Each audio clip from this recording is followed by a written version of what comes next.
Filion. Radio X. Oh yes! Système de santé, parce qu'on est avec Éric Duhem, conférence de presse du gouvernement. Régent Tremblay a dit, Éric, que t'es salué, chef du Parti conservateur du Québec. Régent Tremblay a dit en ouverture, je le cite, on a entendu un gouvernement qui a copié le programme de Éric Duhem. C'est simple pour eux autres. Ils font juste ce que Éric Duhem veut qu'on fasse.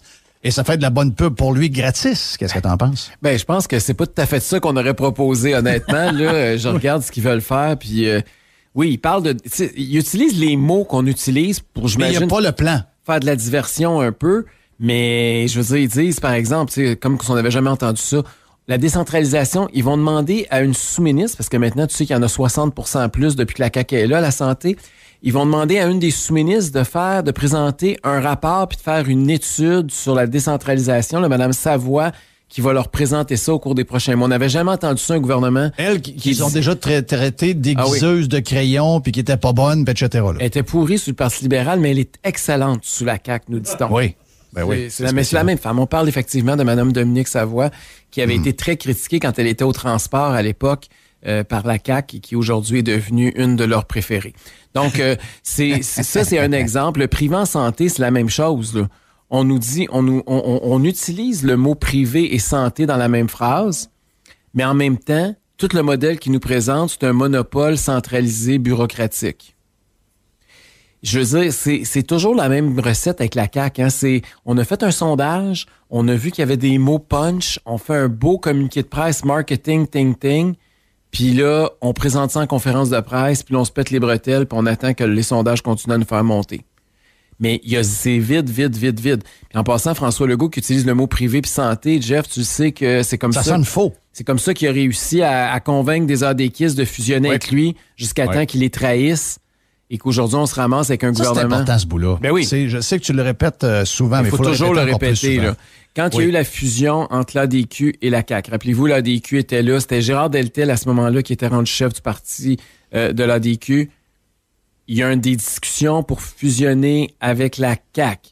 Les membres de l'ADQ sont appelés à se prononcer dans un référendum, c'est-à-dire que tous les membres recevaient un bulletin de vote puis on cochait oui ou non à la fusion.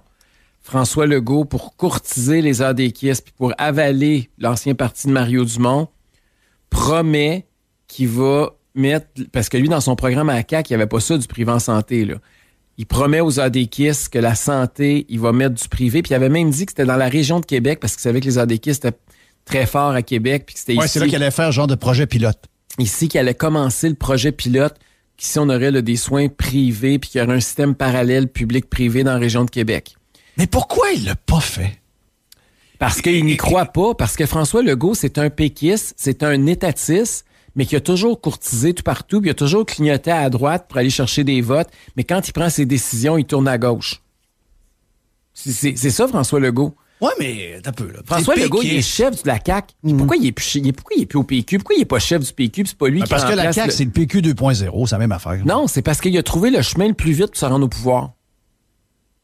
Pour lui, c'était plus rapide partir son propre parti. Il pensait que comme chef du PQ, il avait moins de chances de devenir premier ministre du Québec. François Legault, il était obsédé par le char était magané pas mal. C'était un bazou. Puis parlant de trahison, tu rappelles-toi aussi qu'il avait fait un deal, entre guillemets, avec Pauline Marois pour la chefferie du Parti québécois. Puis que pendant que Mme Marois avait le dos tourné puis qu'elle était allée aux toilettes, il était allé annoncer qu'il appuyait Bernard Landry puis c'est les journalistes qui l'ont appris à Mme Marois. Faut jamais oublier ça, là. François Legault, il n'en est pas une trahison près pour monter l'échelon politique, là. Et donc, c'est ça. Un gars spécial, hein? Particulier. Un gars très spécial. C'est un gars qui nous avait promis des baisses d'impôts puis qui nous avait promis un gouvernement responsable. Puis qui nous avait promis qu'il respecterait la région de Québec. Mais j'essaie de comprendre. Il nous avait promis un troisième lien. Veux-tu continuer toute la journée? Ouais, je sais, tu peux. Mais j'essaie de comprendre le thinking de Legault. Legault, là, même si c'est un péquiste, un gauchiste, un socialiste. OK, parfait. Mais mettons que ce que tu veux, c'est que l'hôpital roule, puis tu dis, ultimement, là, j'ai bien beau avoir les idées que je veux que les gens qui ont besoin d'une opération au genou n'aient une. Je veux avoir une opération. Puis là, on se fait 4-5 fois qu'on fait des changements de ministres, ça fait 4-5 fois qu'ils nous arrivent avec des projets de réforme. Ça marche jamais.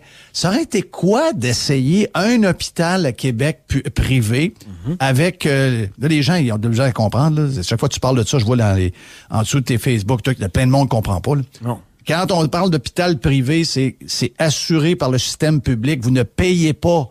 C'est juste que c'est une compagnie qui opère un hôpital, mais quand vous arrivez là, vous présentez la carte d'assurance maladie pareil, de la même manière. Il y aurait juste pu gagner. Je comprends que c'est peut-être contre ses principes en dedans de lui. Peut-être que c'est un amoureux du système public, c'est un amoureux de la machine. Mais, je veux dire, si, mettons, quelqu'un alentour de lui, il vend le projet puis lui dit, écoute, si tu gagnes, tu peux juste passer pour le king qui a finalement réussi à soigner les Québécois. Les Québécois ont des médecins, t'attends plus à l'urgence, les opérations, ça passe un après l'autre. Tu vas passer pour un king. Tout le monde veut avoir l'air d'un king quand t'es en politique, non? Mais François Legault, c'est un social-démocrate.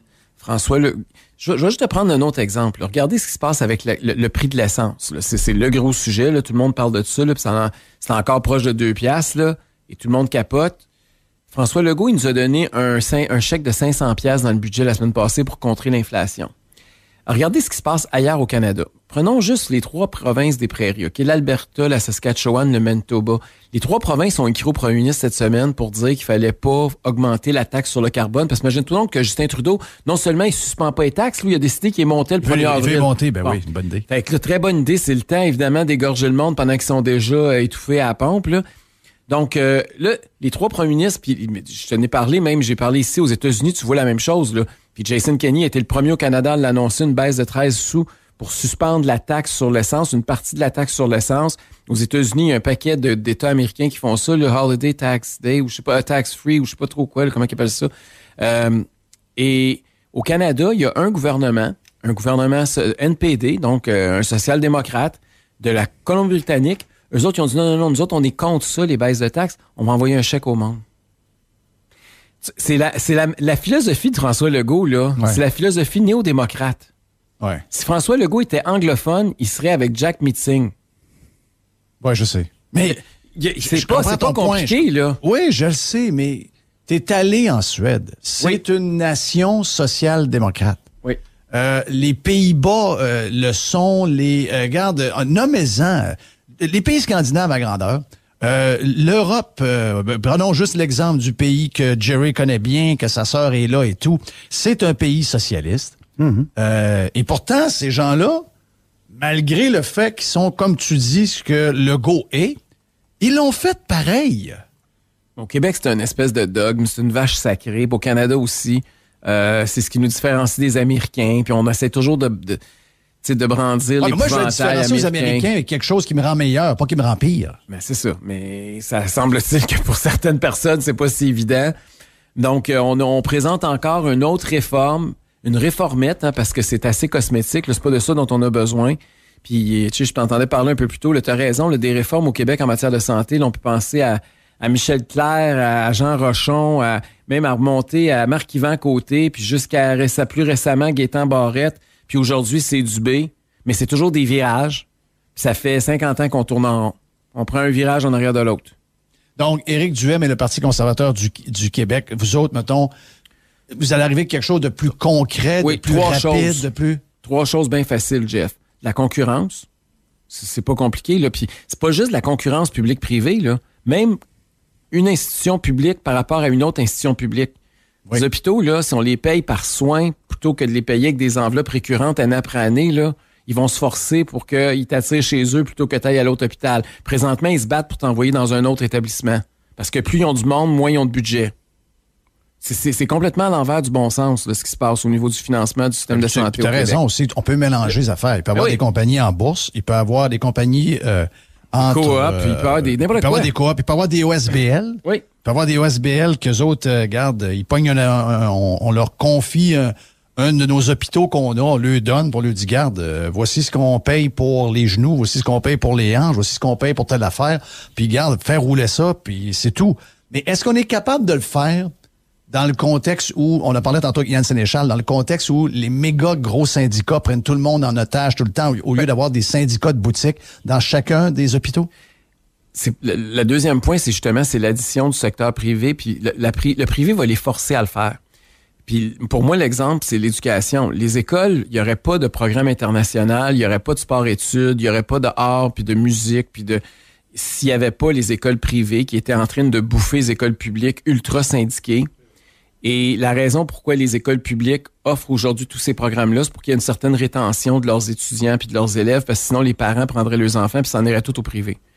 Et la même chose va arriver en éducation, en santé.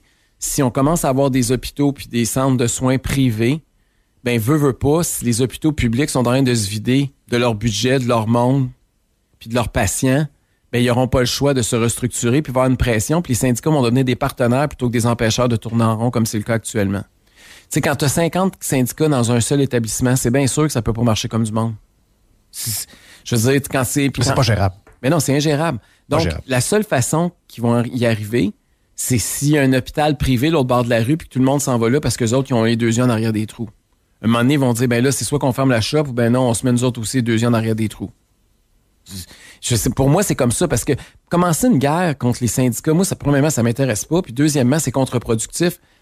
Pendant ce temps-là, t'avances pas, là. Ça finira plus, là. Non. Fait que ce qu'il faut que tu leur mettes, c'est un bâton puis une carotte. Fait qu'ils n'auront pas le choix. Ou ben non, ils vont ratatiner.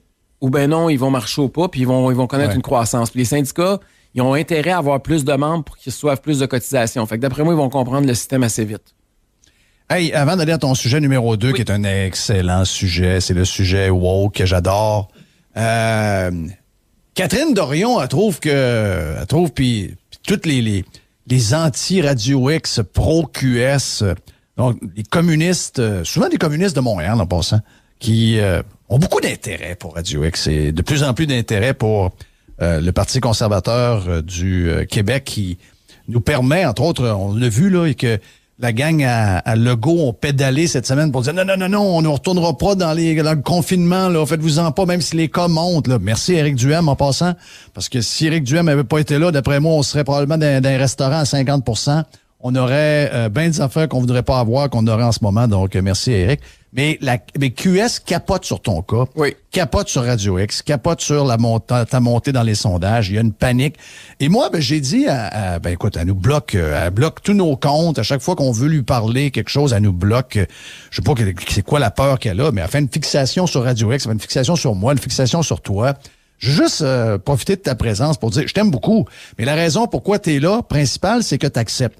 Et que si jamais Catherine Dorion décide de venir aussi souvent que toi, c'est pas parce que je t'aime moins, c'est juste parce que je veux l'entendre, puis je veux qu'on jase, puis je veux savoir ce qu'elle s'en va avec ça, puis je veux savoir ce qu'elle a à dire sur ce que toi t'as proposé, entre autres, au lieu de faire des attaques un peu des affaires de bébé lala, ces réseaux sociaux, puis du broyage, etc. Pourquoi les gens ici... puis toi, tu ne fais pas ça. Mais pourquoi les gens ici... Et c'est pas comme ça en France. C'est pas comme ça aux États-Unis. C'est pas comme ça. C'est comme ça chez nous. Tu es différent d'eux. Si, mettons, tout le monde en parle, t'invites, tu y vas. Oui. Nous autres, on les invite, ils veulent pas venir, ils nous boycottent, ils nous bitchent à distance. J'étais hier matin à la radio de Radio-Canada à Québec. C'était dans l'émission de Bernatchez, mais Bernatchez est en vacances, là, mais c'était dans son remplaçant. Puis moi, je vais partout. C'est pas. Puis je pense que la raison pourquoi les Québec solidaires refusent, il y a 2 raisons. La première, tu viens de le dire un peu, là. Au Québec, on n'aime pas la chicane, puis il y a bien du monde qui veulent pas débattre, puis c'est comme. Il n'y aura pas de chicane. Il n'y aura même pas de chicane. Le deuxième élément, là, c'est la culture de l'annulation. Ces gens-là sont tellement convaincus d'avoir une supériorité morale sur le reste du monde qu'ils ne s'abaissent pas à débattre avec nous. Ouais, c'est ça. Je pense que c'est peu ça. Ça, c'est un gros problème. Ils pensent qu'ils sont tellement bons, puis ils ont tellement la vérité. Ils nous prennent de haut, donc. Puis que si tu penses pas comme eux, t'es naturellement mauvais tu te et dans le champ. disqualifies pour être dans l'espace public. Ouais. Et que seuls ceux et celles qui pensent comme eux, ils peuvent se jaser entre eux. Mais ça, à penser de même, tu finis que t'es dans un vase clos, c'est pas long, là. Mais c'est ça la culture de l'annulation, puis c'est ça les woke. C'est exactement ça. On parle à des gens, puis faut juste qu'on ait des gens qui pensent comme nous, puis toutes celles et ceux qui pensent différemment, ben ils n'ont pas de place. Il faut les éliminer. Parlons-en de ça avec l'histoire de l'Université Laval. Oui.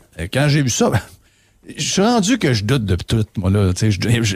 On voit des images de quelque chose, on essaie de fouiller pour savoir si c'est vrai. Quand hier ce communiqué-là est sorti, puis que je sais pas pourquoi, j'ai le maudit réflexe. Je veux pas me faire pogner. T'sais, on a peur. Quand ça n'a pas de sens, tu dis, OK, là, il y a quelqu'un, on le sait, là. Tu sais, cette semaine, par exemple, il y a quelqu'un qui a fait un genre de tweet ou une affaire Facebook, puis c'était marqué bonjour, c'était le premier ministre qui parlait de sa COVID, puis disait bonjour, jusqu'à maintenant, les symptômes sont quand même légers, mais c'est un peu tannant parce que je peux pas rembrasser ma sœur. Je savais que c'était. Mais elle était bonne. Mais elle était bonne. Très bonne. Puis c'était super bien fait. Puis si quelqu'un fait pas attention, il peut, même si c'est con, il peut tomber dans le piège parce que c'est bien fait. C'est vrai que c'est bien fait, par exemple. C'est bien fait. Bon, OK. Ça, là, c'était un peu too much.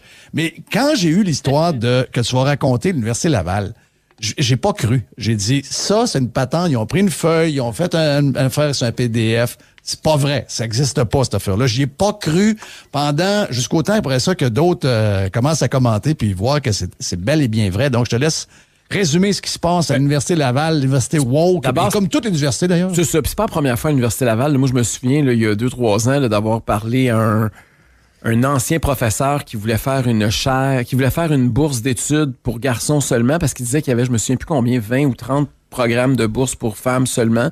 Puis lui, dans relations publiques, il y avait une sous-représentation d'hommes.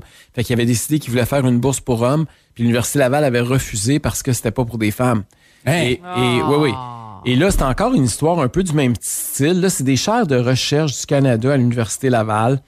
Puis on parle de grosses jobs, là. Puis là, c'est carrément... Ça veut dire que le fric vient du fédéral.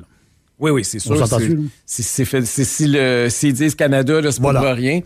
Et donc, ce n'est pas... Puis le pire, c'est que c'est la façon dont c'est écrit aussi, là. Ils disent qu'ils sont pour l'inclusion, sont pour tout ça, mais en même temps, tu ne peux pas appliquer si tu fais partie de différents sous-groupes. C'est-à-dire, si t'es pas une femme, si t'es un blanc, si t'es pas handicapé, si t'es pas un autochtone, ça, tu peux pas faire partie tu peux pas appliquer pour ces postes-là. Puis c'est pas la première fois qu'on entend ça, puis c'est pas la première fois que ça arrive. Mais là, bon, évidemment, Guy Nantel pète sa coche, puis il dit que ça n'a pas de bon sens, puis il dit là, tu sais, dites donc aux étudiants, quand ils arrivent, c'est des hommes blancs, hétérosexuels, non handicapés, que leurs chances de réussite dans la vie, de se trouver une job sont inférieures à tout le monde, là. Puis il y a quelque chose là-dedans qui choque, mais qui est vrai.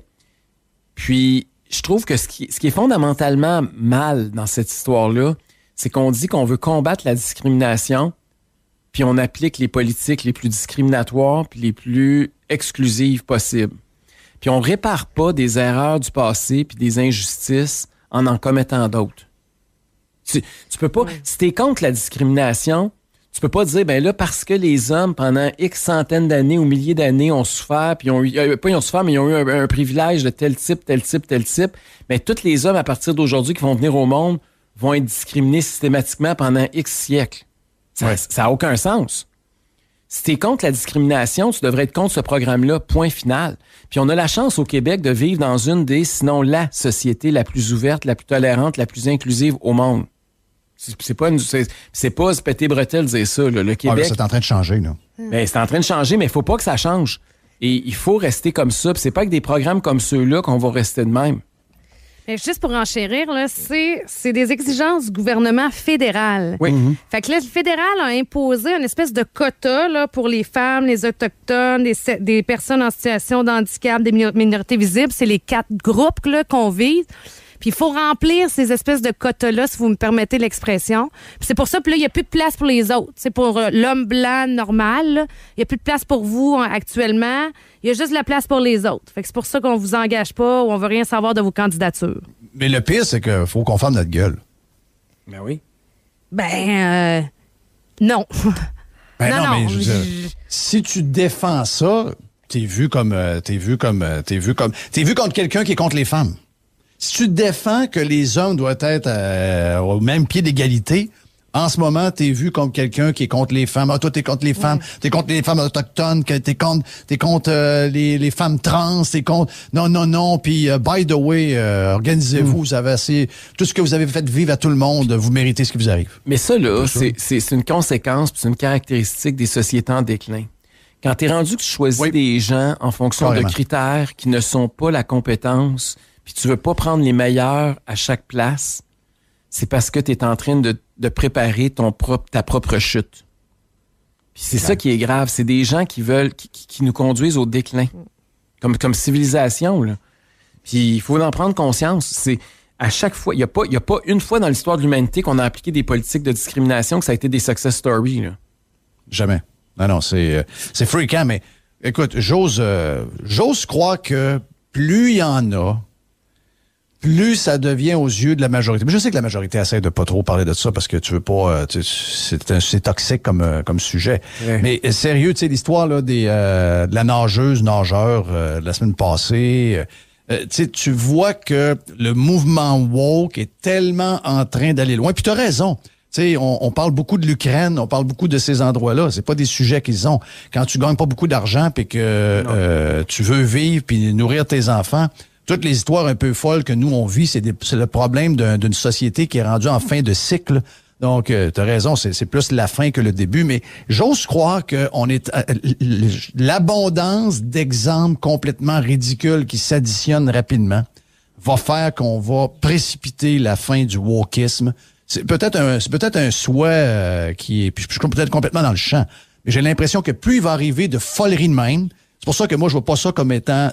Je vois ça grave, mais je vois ça comme étant une bonne nouvelle d'une certaine mesure parce que ça, c'est une là, il y en a eu une il y a 2 jours, il y en a eu une autre il y a la semaine passée. Ça s'accumule tellement rapidement qu'à un moment donné, tout le monde va se lever en même temps, va dire « OK, enough is enough. On a assez niaisé, là. On se lâche le morceau un peu puis on commence à s'occuper des vraies affaires. » Peut-être que ça va arriver juste quand il y aura une grosse crise économique. On est peut-être sur le point d'en bâtir une, peut-être malheureusement. Mais ça se peut que ça arrive avant. Moi, je pense que là, en ce moment, il y en a beaucoup, beaucoup, beaucoup trop. Et là, que ça réveille, même les gens concernés, les femmes concernées, les femmes, Pat, elle veut pas être quelque part parce que ça prend une fille. Elle veut être là parce que elle est pour mes bonne. Compétences. Oui. Moi, c'est mais je comprends ton point de vue optimiste d'une certaine façon, Jeff, là, mais c'est pas grave, là. Imagine-toi dans le pot du gars qui va appliquer, là, puis tu lis. Je sais. Je vais vous le lire, là. Seules les personnes candidates possédant les compétences requises et s'étant auto-identifiées comme membres d'au moins un de ces 4 groupes sous-représentés seront sélectionnés au terme du présent concours. Puis évidemment, les sous-groupes, là, ça le dit, là, les femmes, les autochtones, les personnes en situation de handicap et celles qui appartiennent à des minorités visibles. Et les sais-tu quoi? Je vais ajouter, là, justement, que tu continues. Jeff, candidature d'hommes blancs non handicapés ne seront pas sélectionnés. C'est écrit noir sur blanc. Candidature d'hommes blancs non handicapés ne seront pas sélectionnés. Est-ce que les hommes blancs homosexuels sont acceptés au moins? Je sais pas. Hey, c'est une bonne question. Sais-tu quoi? Il y a une espèce de faille dans leur affaire parce que c'est pas clair. Parce que là, regarde, candidature d'hommes blancs non handicapés. C'est pas un handicap, là. Ça veut dire que ceux qu'on s'est battus pour pendant 30 ans sont maintenant exclus de la gang. Éric, vous êtes exclus de la gang. Non, mais gars, c'est ridicule, là. Ça vaut même pas la peine d'aller plus loin que ça, là. 2 secondes, imaginez 2 secondes qu'on ferait le contraire. L'Université Laval serait sur un poteau aujourd'hui, puis tout le monde cracherait dessus, puis enverrait des roches, là. Il y a aucune raison de tolérer ça dans la ville de Québec en 2022. Mais moi, j'arriverais qu'une robe. Ah, ben là, tu serais peut-être pas, tu passerais, t'aurais moins de roches. Mais je pense... J'arrive à l'entrevue qu'une robe. Sérieux, j'ai du rouge à lèvres, j'ai une perruque avec des grands cheveux, je me mets des seins, j'ai une robe, je rentre là, je me mets une petite robe serrée pour les fesses, là. Ouais. Je rentre là, puis je dis « Salut ». Ben là, d'après moi, ils sont mêlés, là. C'est-tu Jeff Fillion, ça? Oui. Ben, gars, il y a qualification, faut que tu l'engages. Il est dans une minorité, puis c'est tel que les règles sont écrites. Hey, il aurait l'air fou, hein? Mais je pense que c'est l'Université Laval qui pousse la machine encore plus. Oui. Parce que je suis en train de lire que... Oui, ils sont en accord. Non, mais là, je suis sur le site du fédéral présentement, les affaires de chaire de recherche et tout ça. Eux autres, ils disent...